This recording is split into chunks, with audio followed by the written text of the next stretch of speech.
First of all, I don't think that we would even have Christianity today if it wasn't for the Inquisition.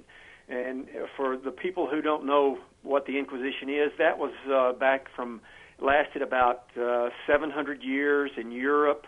And pretty much, if you didn't believe in God, they hung you or burned you at the stake or, destroyed you. And, if these people who are confused about religion, if they'll just go to your computer and type in Inquisition and read all about it, and that'll kind of, help them, maybe, shed a little light on this problem that they're having with religion. Yeah, the Inquisition was the time when Christianity was like the Taliban is today. Exactly.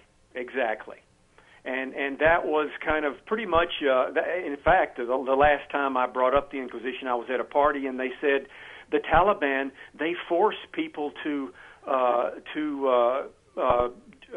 be Muslims, I guess, or Islam or whatever. They force people. I say, well, do you remember? Do you know anything about the Inquisition? Yeah. And that kind of, Christians, they really don't know. They don't know how to come back from that. Yeah. Well, they will say, now defending Christians for a moment here, they will say, well, they don't deny that people can misapply the teachings. Right. That it's part of their belief that people are inherently sinful and will do bad things. But then, my response to that when talking about things like the Inquisition is, so what you're telling me is people are so bad and your teachings are so unclear that for a period of 700 years throughout an entire continent, there could be practically nobody who was properly following those teachings. And you think you're still part of the same religion, even though it went through that 700-year period. Yeah. Right. And that's probably a better response than my normal one, which is to say that it's not a misapplication of the religion. It's the proper application if you read the book. Either one of them, it's the willful ignorance, especially of modern Christians, is appalling. The only good thing is that, we've dragged their religion kicking and screaming out of the Dark Ages and made it a little more socially responsible and tolerable.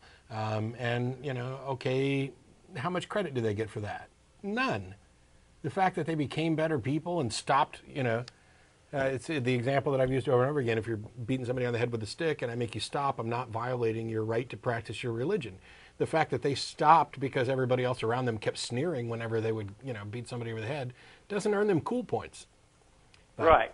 Yeah. I am, I'm an atheist, but I guarantee you, if somebody came and knocked on my door and dragged me out into the street and said, convert to Christianity or die, I would become a Christian so fast, they'd make me a saint.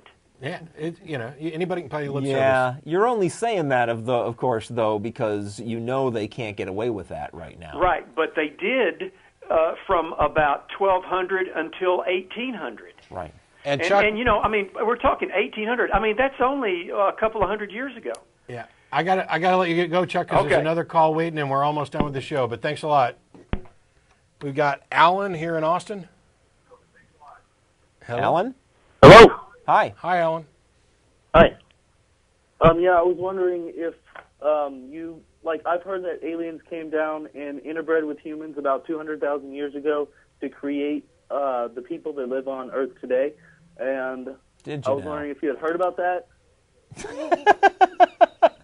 I know that there's people that believe that, yes.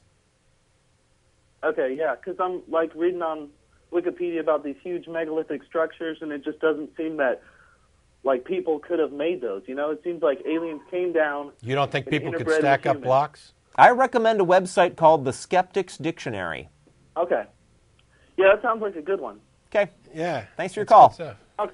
The idea that people couldn't stack up blocks always catches me by surprise. Yeah. Granted, take a lot of people and some time, but we've had a long time, and slave labor is wonderful for building monuments. By the way, it's just not very good for the slaves. How do they move such massive stone blocks? We've got Janet in Austin. Hi there. I wish I'd have not. Hi. I'm going to stop talking because Jeff says funny stuff.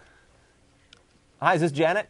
Hi, yeah. You get to be the last caller, and you've got like 40 seconds. Oh, no. I know. On that last guy, I think it was, we're bad science projects of scientists from other planets. Yeah. Is what we are.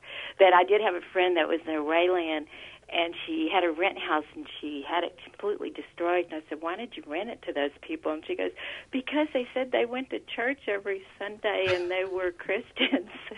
Anyway, I thought that was pretty funny. But the last comment is, don't you think people do need something to believe in? I mean, people are weak.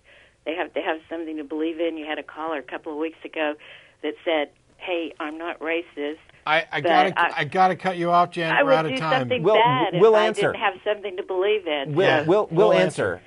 I think it's a fine thing to believe in stuff. Just people should make more of an effort to believe in stuff that it seems to actually be true. And I'm not cynical enough to think that people need a watchful sky guardian in order to be decent. Thanks a lot to everybody for tuning in. Thanks to the people behind the scenes who are making the show work better and better every week. There's the information about our credits and stuff. You can join us at Thread Guilds shortly. We are out of time. We'll be here again next week. It's Russell and Martin. Enjoy. I'm going to duck. Look. Aha. It's like a Mario game. Wow.